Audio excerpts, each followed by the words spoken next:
Will come to order. I'm pleased to welcome a great panel of Alaskans on today's sesquicentennial as we commemorate 150 years since the date that Russia transferred to the United States the amazing place that we call Alaska. I've had an opportunity to speak to this on the floor yesterday, and we just came from a lunch where we had further conversation, and so it's only fitting and appropriate that we take a little bit of time this afternoon. As a committee, we have been focused on infrastructure as it relates to energy and natural resources, and we have had a broad and expansive discussion, and I appreciate the partnership that we have with Senator Cantwell in looking at our nation's energy infrastructure needs. I think we recognize in the state of Alaska, we come from a state where we have a great deal of resource to offer, but more often than not, our opportunity to access that resource is limited because our infrastructure is limited. So an opportunity to talk about how we can enhance our infrastructure and thus better not only Alaska's position, but truly the position of our nation as a whole. So again, this is the fourth now in our ongoing series of hearings. Over the past few weeks, we have focused on infrastructure needed for our electric grid, mineral development, federal land maintenance backlogs, western water supplies, and many of the other challenges within our jurisdiction. But today, we're here to examine infrastructure through the lens of Alaska. The United States has had many reasons to be focused on Alaska, and as I noted in the statement that I made on the floor last night, there were many reasons that we looked specifically to Alaska with this purchase from the Russian territory. It was about our fisheries. It was about our strategic location. It was about our mountains. It was about the land itself. It was just recognized that the size and scope of Alaska offered so much. But one of the best returns that Alaska continues to provide for all of America is really through our natural resource production.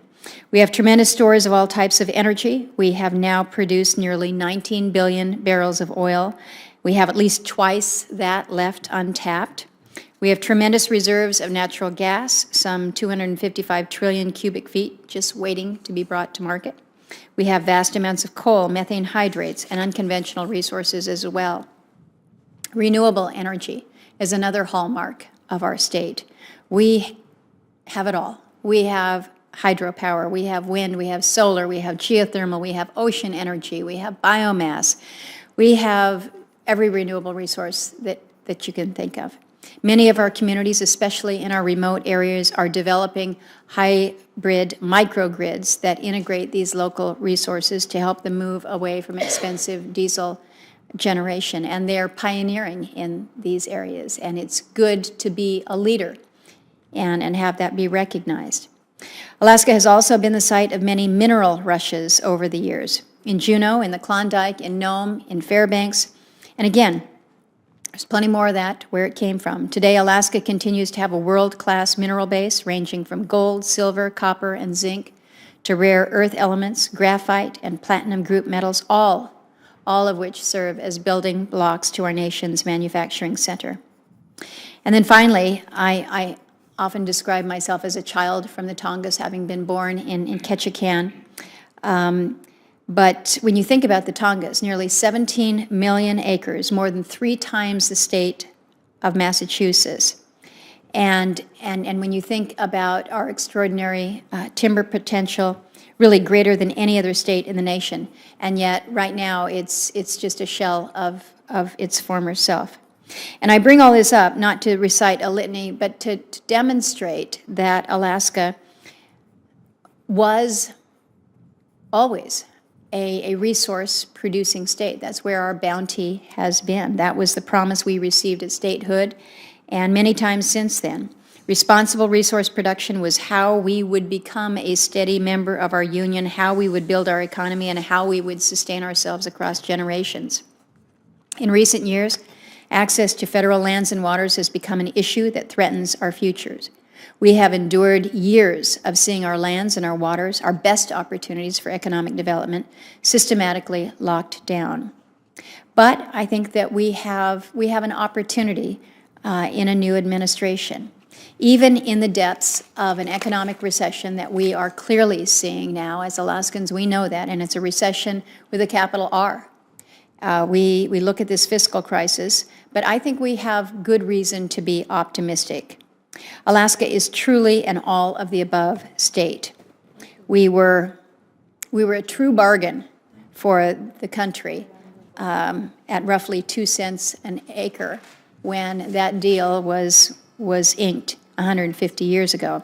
But it's also critical to remember that we are still a young state.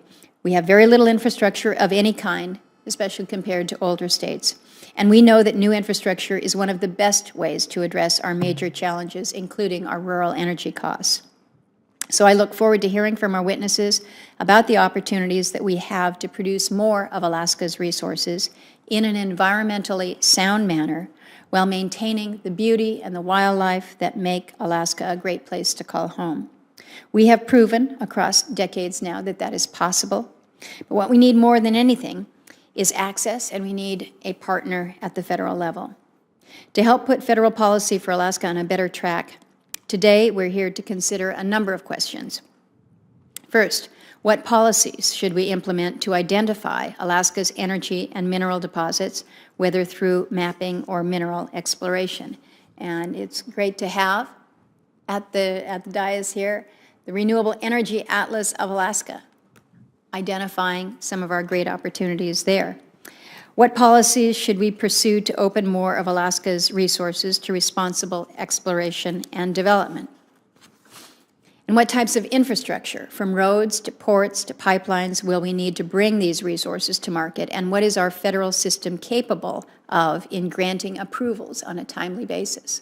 We're going to hear testimony this afternoon regarding the Port of Nome and all that opportunity presents. But we know that we need more than one port between Unalaska and the north. And so we look to opportunities at Port Spencer, in Wainwright and Barrow, all the way along the coast, a system of ports, and recognizing the need that we will have going into the future here. And what can be done to fulfill our state's goal of harnessing more of our renewable resources, especially to help our rural villages reduce the highest energy costs in the nation. And then finally, understanding the status of the state and federal budgets. What are our low-cost options, and how can we attract more private sector investment to Alaska? So to help us understand these issues, we have a great panel of witnesses. We have Steve Masterman, who is Alaska's state geologist. We have Mr. Bob Portalewski, who is the deputy mayor in Sitka, a beautiful community in Southeast. We have Joy Baker from up north, the executive director for the Port of Nome. We have Kara Moriarty, who is the president and CEO of the Alaska Oil and Gas Association. We also have Chris Rose. Chris has been before the committee on several occasions. He is the executive director of the Renewable Energy Alaska Project. And finally, Della Trumbull, also not a stranger to this committee, but the business manager for the King Cove Native Corporation. So this is a good day to be talking about Alaska, a great group of Alaskans to have here. I welcome all of you. I thank you for traveling such a long distance to be with us. I'm going to turn to Senator Cantwell for her opening remarks and thank her for the partnership that we have had as we have worked, again, not only on national infrastructure issues, but her interest in helping us with the Alaska infrastructure piece. Senator Cantwell.